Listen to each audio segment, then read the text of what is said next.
So good morning to all of you. आप सभी का आपके अपने यूट्यूब चैनल एग्ज़ाम की में स्वागत है। तो जैसा कि हम लोग सर्वे में कर्व को पढ़ रहे थे,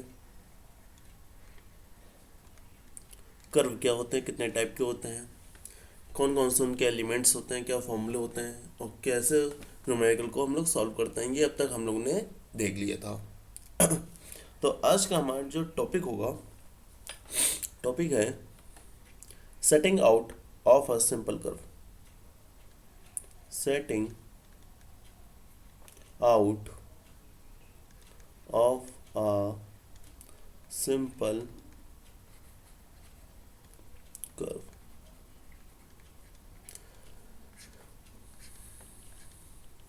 इसी को हम लोग हिंदी में बोलते हैं सरल वक्रों की निशानदेही।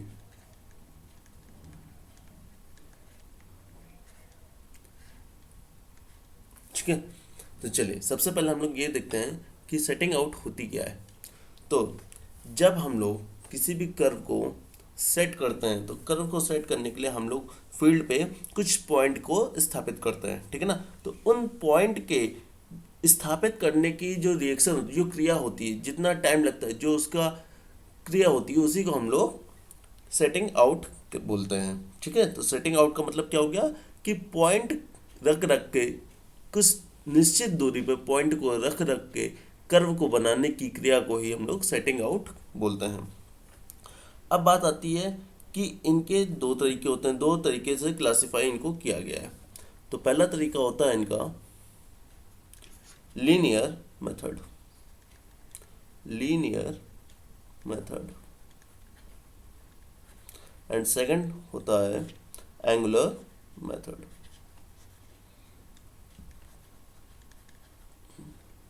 ये दो टाइप के मेथड होते हैं। तो इन मेथड को समझने से पहले हम लोग सेटिंग आउट की डेफिनेशन लिख लेते हैं। तो सेटिंग आउट का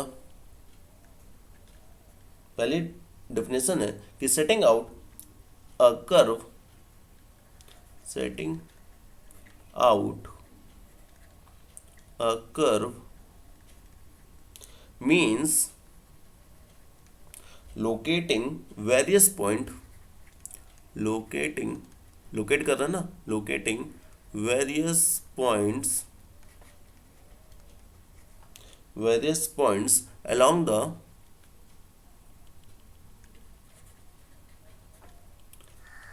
along the length of a curve, length of a curve at equal and convenient distance। ठीक है ना, इक्वल और convenient convenient distance। ठीक, तो सेटिंग आउट समझ में आ गई कि क्या होती है सेटिंग आउट। तो ये तो हो गया अपने ये। अच्छा, अब दो पॉइंट के बीच की जो डिस्टेंस होती है उसको हम लोग क्या बोलते हैं, उसको हम लोग पैग इंटरवल बोलते हैं। तो ये भी देख लो, the distance between, the distance between any two successive point, ऐसे लिखते हैं, दो two successive point is called peg interval, peg interval। ठीक है, तो ये चीज़ तो समझ में आ गई अपने कि पैग इंटरवल क्या होता है और सेटिंग आउट क्या होता है। अब बात आती है कि एंगुलर और लीनियर मेथड क्या है। तो यहाँ समझते हैं कि लीनियर का मतलब ही होता है रैखिक। तो लीनियर का मतलब है कि जब हमें छोटी लंबाई के, मतलब लेंथ कम हो और उसमें एक्यूरेसी भी ज़्यादा नहीं चाहिए होती है, तब हम लीनियर मेथड का यूज़ करते हैं कर्व की सेटिंग आउट करने के लिए। ठीक है ना, तो ऐसे लिखें linear method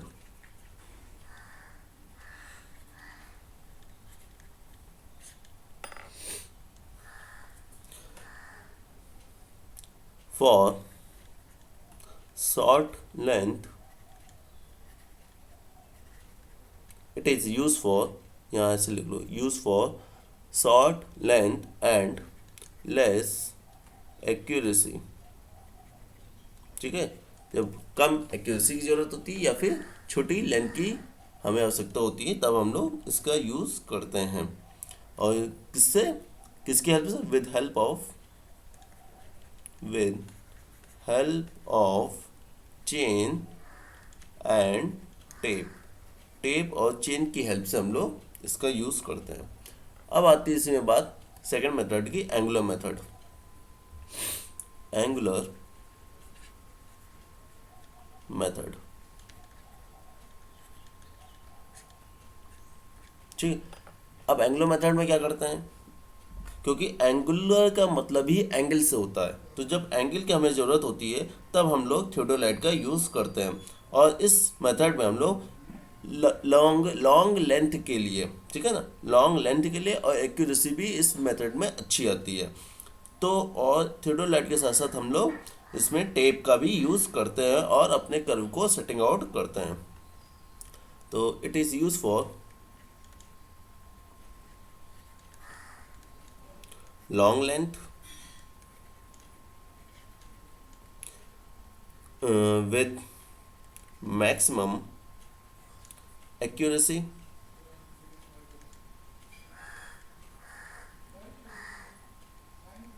with maximum accuracy, with the help of theodolite and tape। ठीक, तो ये तो हो गया एंगुलर मेथड अपना। अच्छा ठीक, अब इसके अंतर्गत अगर हम बात करें तो हमें अपने पॉइंट ऑफ इंटरसेक्शन भी पता करना होता है, point of curves and point of tangency भी पता करना होता है कि किस प्रकार से हम लोग अपने कर्व को सेटिंग आउट करेंगे। तो जैसा कि हम जानते हैं, फिगर बनाते हैं सबसे पहले। तो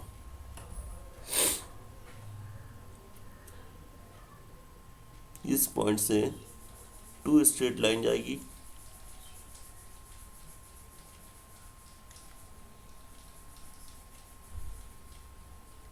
ठीक। इसको मिलाते हुए हम लोग कर्व बनाते हैं और ये अपनी टेंजेंट लाइन जाएगी और एक टेंजेंट यहाँ से जाएगी, ठीक। इसी पॉइंट को हम लोग बोलते हैं T1, जिसका नाम देते हैं पॉइंट ऑफ कर्व। ये होता है T2, पॉइंट ऑफ टेंजेंसी, ठीक। इस वाले एंगल को हम लोग बोलते हैं डिफ्लेक्शन एंगल, जिसको फाई बोलते हैं। फाई हमारा ये वाला एंगल भी डिफ्लेक्शन एंगल होता है, ठीक। इसको 5/2 के एंगल में डिवाइड करती है। अच्छा, इस एंगल को हम लोग बोलते हैं इंटरसेक्शन एंगल, आई, ठीक। तो इतनी चीज़ें तो आपको पहले से पता है कि ये सारी चीज़ें यहाँ पे होती हैं। अब बात आती है कि जब हमें टेंजेंट लेंथ पता करनी होती है तो टेंजेंट लेंथ का फॉर्मूला क्या बताया था मैंने,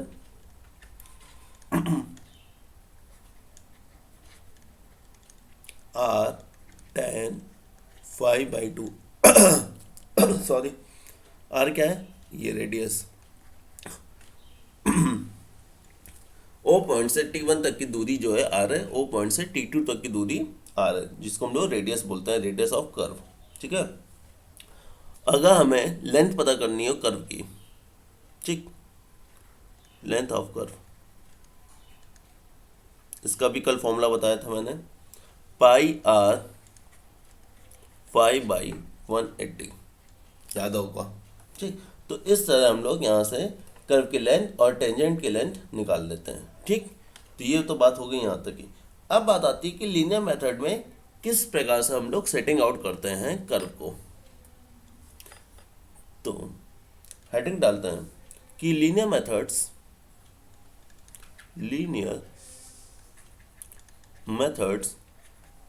फॉर सेटिंग आउट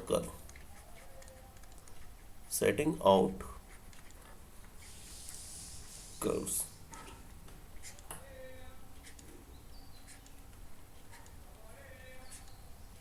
ठीक, तो अब बात आती है, अगर हमें किसी भी कर्व को सेटिंग आउट करना है तो उसके लीनियर मेथड में हमारे पास चार मेथड होते हैं। तो चार मेथड कौन कौन से होते हैं? फर्स्ट मेथड है अपना offset from long chord. Offset, offset क्या होता है ये भी हम लोग पढ़ चुके हैं। Offset from long chord. Second method है अपना offset from chord produce. Offset from chord produce.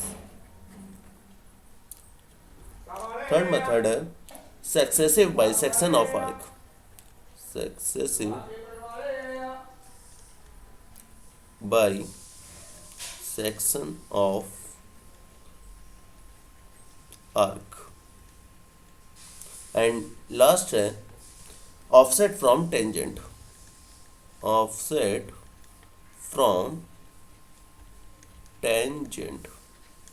ठीक, इन्हीं सबको हिंदी में भी बोलते हैं, लॉन्ग कॉर्ड को बोलते हैं दीर्घ जीवा ना, हिंदी में भी जान लो, दीर्घ जीवा से खसके लेके।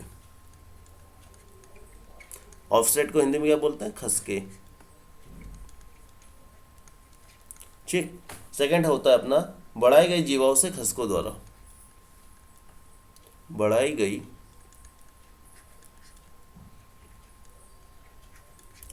जीवाओं से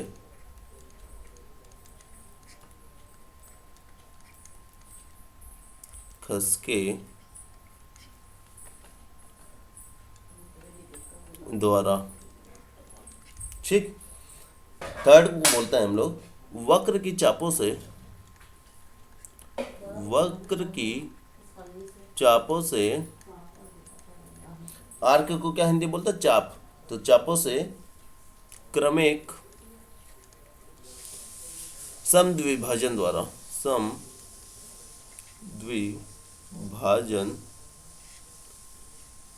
द्वारा। ठीक, और लास्ट होता है अपना कि स्पर्श रेखाओं से, टेंजेंट क्या है? स्पर्श रेखा। स्पर्श रेखाओं से खसकों द्वारा। तो ये हमारे पास चार मेथड होते हैं। इन चार मेथड से हम लोग लीनियर मेथड करके सेटिंग आउट करते हैं। तो चलिए सबसे पहले आज हम लोग पढ़ेंगे फर्स्ट मेथड है अपना offset from long chord. Offset from long cord.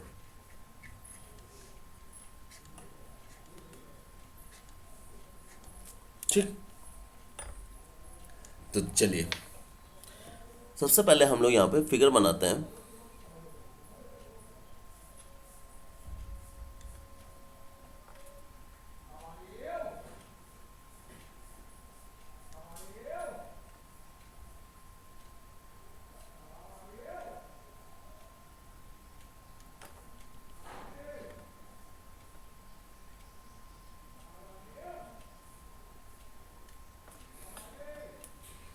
अब जाके थोड़ी सी फिगर अच्छी बनी है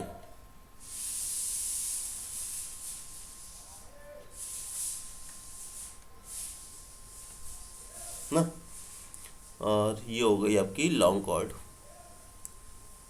अब नाम दे देता सबको। ये हो गया T1, T2, O पॉइंट, ये रेडियस R, ये रेडियस R। ठीक, इसको देते हैं B पॉइंट, और ये हो गया अपना E पॉइंट। ठीक, ये वाला पॉइंट, और ये पॉइंट है अपना D।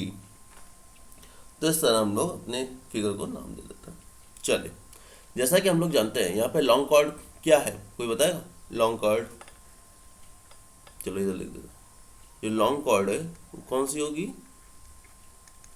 T1, T2। ठीक, रेडियस R रेडियस की बात करें तो क्या होगा? OT1 और इसी को हम लोग लिख सकते हैं, एक सेकेंड, OT1 और क्या लिख सकते हैं, OT2। OT2 देख लो, OT1 भी आ रहा है, OT2 भी आ रहा है। और इवन अपनी OE ई पॉइंट ये वाला, ये भी तो रेडियस होगा क्योंकि कर्व पे बन रहा है, तो OE भी अपना R है। ठीक, ये पॉइंट देखो, ये ई पॉइंट हमने इसको माना, ये भी तो अपने कर्व पे ही है, तो ये पॉइंट भी OE भी R होगा। इतनी चीज समझ में आ गई?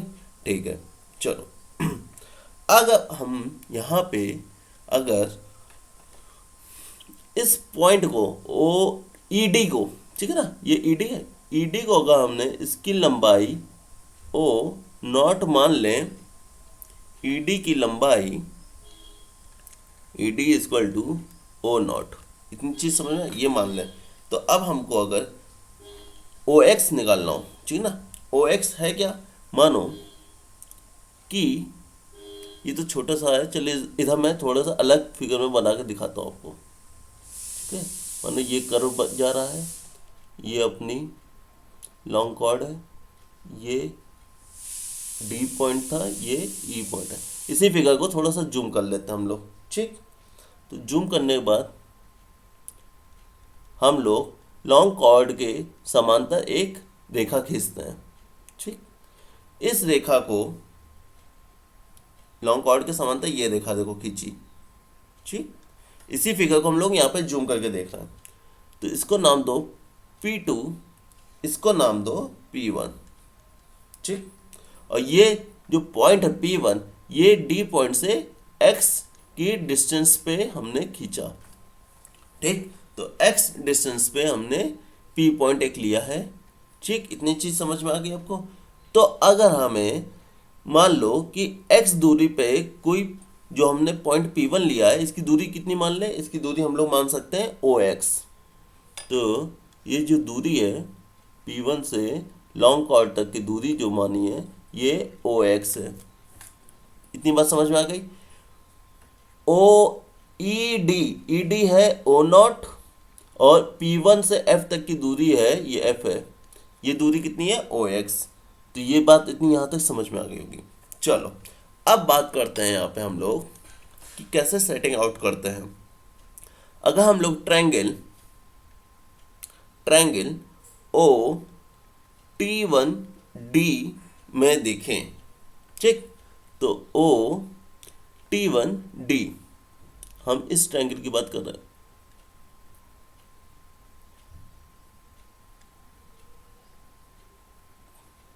ये देखो ट्रायंगल बन रहा है ना, OT1D। अगर इस ट्रायंगल की बात देखें तो OT1 का स्क्वायर आपने पढ़ा होगा, कर्ण का स्क्वायर इक्वल टू लंब का स्क्वायर प्लस आधार का स्क्वायर। तो कर्ण क्या है, OT1 का स्क्वायर इक्वल टू OD का स्क्वायर प्लस T1D का स्क्वायर। ठीक, ये तो इतना पढ़ा होगा आप लोगों ने। अब आ जाओ, वैल्यू रखते हैं। OT1 क्या है, OT1 है अपना R का स्क्वायर। OD क्या है, अब बताओ भाई, OD हमको निकालना तो कैसे निकलेगी? OD निकालने के लिए अगर हम OE से माइनस कर दे ED, तो हमें OD पता चल जाएगा। इधर मैं लिख देता हूँ, OD क्या होगा, देखो OE माइनस ED करेंगे, ठीक है, माइनस ED, तो हमें OD पता चल जाएगा। ठीक, तो ये वैल्यू यहाँ पुट कर दो, OE माइनस ED का स्क्वायर प्लस T1D क्या है, अगर T1 से T2 तक की दूरी L है, T1 से जो T2 तक की दूरी है, ये अगर टोटल L है, तो DT1 कितना हो जाएगा, L/2 हो जाएगा। तो ये L/2 का स्क्वायर। इतनी चीज समझ में आ गई यहाँ तक? ठीक है, बहुत अच्छी बात। अब बात आती है कि OE क्या है। तो देखो OE है अपना R, और ED कितना लिया है, ED हमने माना है O0 का स्क्वायर। ठीक, समझ आई? OE ये भी तो एक, OE क्या है, E पॉइंट अपना कर्व पे बन रहा है, तो OE कितना हो जाएगा, सेंटर से E तक की दूरी रेडियस हो जाएगी R। ठीक, तो आर माइनस ई डी कितना, ई डी की हमने लेंथ मानी है ओ नॉट, देखो हमने पहले लिख दी थी, तो आर माइनस ओ नॉट कर दो, कर दिया, ठीक है, प्लस एल बाई टू का होल स्क्वायर। यहाँ तक कोई दिक्कत नहीं। अब आ जाओ इसको सॉल्व कर लेते हैं। आर माइनस ओ नॉट का स्क्वायर इक्वल टू आर का square minus L by two का whole square. L by two को इधर भेज दो, सेम चीज़ किया है, कोई दिक्कत नहीं होनी चाहिए यहाँ तक, ठीक। अब इसको खोल लो, R minus O nought equal to, खोलेंगे अगर स्क्वायर हटाएंगे तो ये अंडर रूट में आ जाएगी सारी वैल्यू, ठीक। तो R square minus L by two का होल स्क्वायर, ठीक। अगर यहाँ से स्क्वायर हटाओगे तो ये वैल्यू का किस में आएगी, अंडर रूट में ही तो आएगी, बस सेम किया है वही चीज़, ठीक। तो R minus O nought equal to, ये किस में आ गई, अंडर रूट में आ गई। तो अगर हमें ओ नॉट निकालना हो तो चलो ये से ओ नॉट निकाल लेते हैं, क्यों, ज़्यादा बड़ा है ना। तो ओ नॉट निकालना, तो ओ नॉट क्या होगा, आर इधर भेज दो, ठीक। तो हो जाएगा R minus R square minus L by two का होल स्क्वायर, ठीक। यहाँ तो कोई दिक्कत नहीं ना, ओ नॉट की वैल्यू हमने निकाल ली यहाँ से, कि ओ नॉट अपना कितना आया, ओ नॉट आया R minus under root R square minus L by two का होल स्क्वायर, ठीक। तो ये तो आ गया अपना ओ नॉट की वैल्यू। इसको हम लोग डब्बे में बंद कर लेते हैं, ये तो आ गया ओ नॉट। अब अगर हम लोग बात करें कि कर्व पे कोई पॉइंट हमने P1 माना, ठीक, जैसा हमने यहाँ दिखाया, देखो P1 हमने एक पॉइंट माना जो हमारा पॉइंट लॉन्ग कॉर्ड के बिल्कुल समांतर है, पैरेलल में, ठीक। तो ये दूरी जो है P1 की दूरी है अपने P2 से, ये x दूरी पे है, तो x दूरी पे जो दूरी है, ठीक। और P1 से F तक की लेंथ को हमने क्या माना, OX मान लिया। अब अगर हमें यहाँ से OX की वैल्यू निकालनी हो तो कैसे निकालेंगे, चलो, ये तो ओ नॉट की वैल्यू निकल कर आई। ओ नॉट क्या है, यहाँ से ई से लेकर डी तक की दूरी, ये ओ नॉट निकल कर गई, इसकी हमको वैल्यू पता चल गई। अब अगर हमें ओ एक्स निकालना हो तो ओ एक्स की दूरी कैसे पता चलेगी, अब वो देखो यहाँ से हम देखते हुए चलते हैं, ठीक। अब ओ एक्स के लिए कुछ भी ना करो, तुम ट्रायंगल ले लो ओ P1 P2, सिंपल है। अब देखो ओ क्या है, ओ अपना यहाँ सेंटर है, जो देखो ये सेम फिगर है दोनों, बस ये स्मॉल बनी है, जूम करके दिखा रहा हूँ आपको, ठीक। तो अगर ओ P1 की बात करोगे तो ये भी तो रेडियस होगी, क्योंकि कर्व पे बनने वाला पॉइंट है, ठीक। तो सेंटर से दूरी कितनी होगी, रेडियस होगी, ठीक। तो ये देखो ओ P1 और P2 ये अपना बन गया ट्रायंगल। अगर मैं ये फिगर यहीं बना देता तो बहुत ज़्यादा हॉच पॉच हो जाता, कुछ समझ में ना आता, इसलिए मैंने अलग बना दिया, ठीक। तो अब ट्रायंगल क्या लिया, ओ P1 P2 ये ट्रायंगल लिया, ठीक।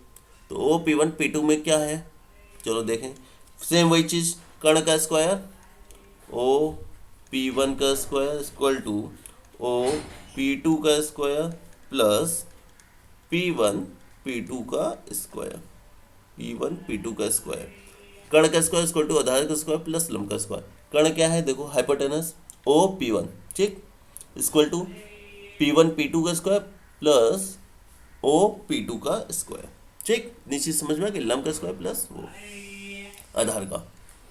अब बात आती है, देखो ओ P1 क्या है, ओ P1 तो R हो जाएगा क्योंकि रेडियस है, तो R का स्क्वायर। ओ P2 क्या है, आओ भाई अब ओ P2 समझ लेते हैं, यहाँ पे ओ P2, ठीक, ये पॉइंट। अब ये पॉइंट यहाँ तक हमको लेना ओ P2 की वैल्यू, तो ओ P2 की वैल्यू निकालने के लिए समझो कैसे निकलेगी। तो ओ P2 की वैल्यू निकलेगी ऐसे कि ओ ई कितना है, देखो भाई ओ ई पॉइंट, ये ओ ई में से अगर हम ई डी घटा दें तो ई डी घटाएंगे तो यहाँ आ जाएंगे, ठीक है। और फिर डी पॉइंट में हम P2 ऐड कर दें, P2 कितना है, ओ एक्स हमने मान रखा, तो ओ एक्स को ऐड कर दें तो P2 तक की वैल्यू पता चल जाएगी। क्या समझ में आई बात, देखो ओ P2 निकालने की जो वैल्यू होगी ये आएगी आर क्या है, ई डी ई ओ, ठीक। ओ से लेके ई तक की दूरी हो गई आर।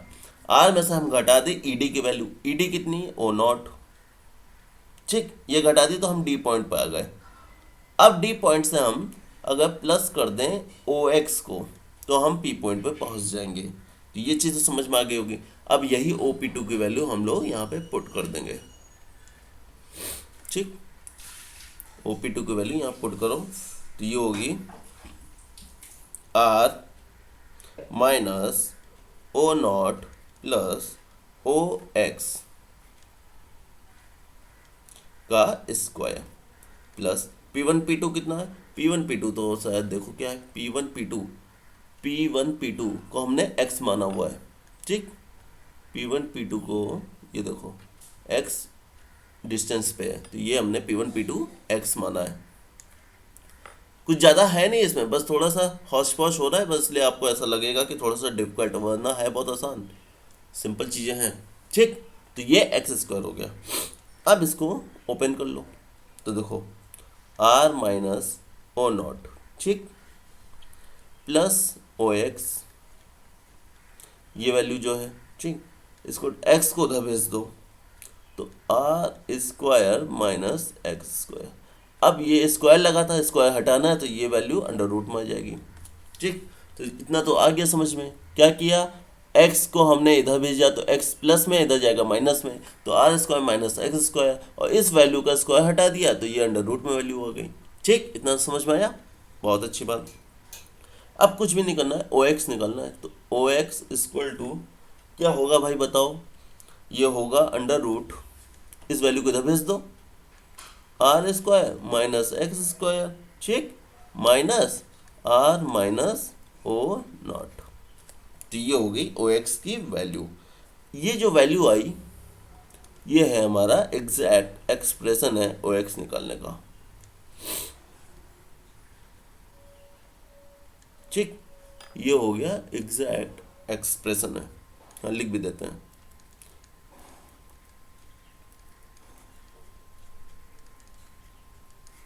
इस तरह से हम ओ एक्स निकाल सकते हैं। पहली चीज़ तो ये, अगर हमें इसका एक अप्रोक्सीमेट भी एक्सप्रेशन होता है तो वो निकालना हो तो क्या करेंगे, तो कुछ नहीं करते, सिंपल है। अब हम ये तो आ गया, अब इसको हम लोग ऐसे लिखेंगे कि ओ एक्स इक्वल टू, अब देखो भाई ये आर जो है, ठीक, आर यहाँ से कॉमन ले लो बाहर, तो जब आर कॉमन लोगे तो ये तो आर बाहर आ जाएगा, तो आर जब बाहर आएगा तो स्क्वायर है अंडर रूट है तो ये आर बाहर आ गया, ठीक। ये हो जाएगा 1 क्योंकि आर कॉमन ले लिया तो 1, और यहाँ पे आर है नहीं तो यहाँ बटे आर कर दो तो minus X square by R square, और ये वैल्यू अंडर रूट में है तो इसको अंडर रूट को 1/2 लिख लो, ठीक। तो 1/2 भी अंडर रूट ही होता है, minus R minus O nought. तो इस तरह हमने ओ एक्स यहाँ से ऐसे भी लिख सकते हैं। जब हम यहाँ से r को कॉमन ले लेंगे, r कॉमन लिया, r बाहर गया, या 1 बचा, यहाँ r है नहीं इस टर्म्स में, तो इस टर्म को r करने के लिए क्या करेंगे, बटे r कर दोगे तो r बाहर कॉमन ले सकते हैं। तो ये चीज़ इतनी समझ में आ गई, कुछ नहीं करना, बस आ गया, लो ओ एक्स इक्वल टू आर। अब ये भाई यहाँ पे हम लोग बाइनोमियल लगा लो, तो 1 minus X square upon 2r square लिख सकते हैं, प्लस एंड सो ऑन कर सकते हैं, minus R plus O nought, minus खोल दो तो minus R, minus minus plus हो जाएगा तो प्लस ओ नॉट, ठीक। अब कुछ नहीं करना है, तो बस simple O X equal to क्या, O nought minus X square by 2r, इस वैल्यू को एक्स स्क्वायर बाई 2r हम कर लेंगे, ठीक। आर क्या है, आर कॉमन कट ही जाएगा, ये आर से आर कट ही जाएगा तो ये 2r बचेगा। तो ये जो एक्सप्रेशन आता है ये एक्सप्रेशन हमारा अप्रॉक्सीमेट एक्सप्रेशन होता है।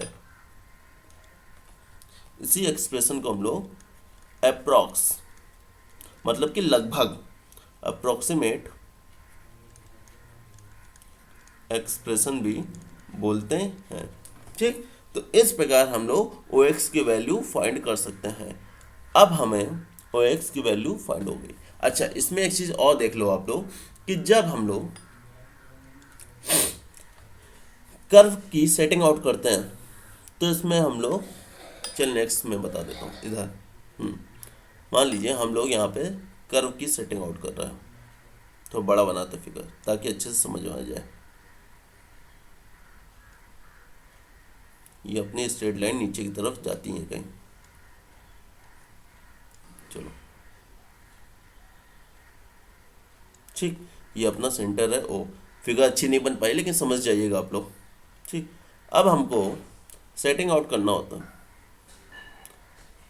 तो यहाँ पे अपने ऑफसेट डाला, ये ऑफसेट डाला, ऑफसेट डाला और ऑफसेट डाला।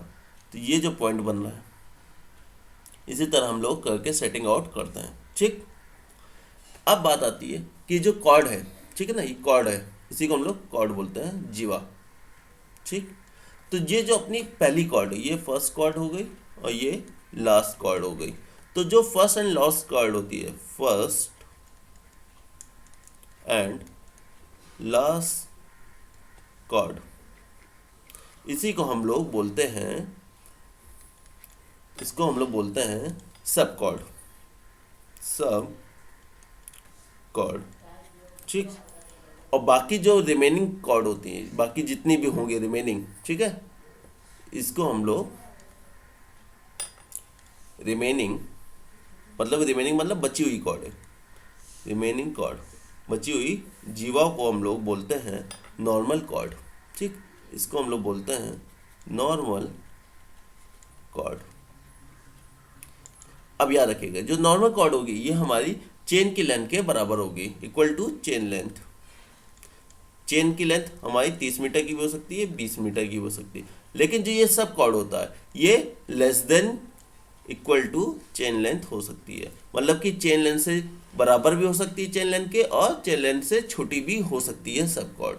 ठीक, तो ये चीज़ आप लोग याद रखिएगा। ओके, तो आई होप गाइस कि आपको सेटिंग आउट का first method offset from lock chord अच्छे से समझ में आ गया होगा। अगर आपको अच्छा लगा हो वीडियो तो इसे लाइक करें, शेयर करें, और आप हमारे अगर यूट्यूब चैनल में नए हैं तो इसे सब्सक्राइब करना ना भूलें। जय हिंद, जय भारत।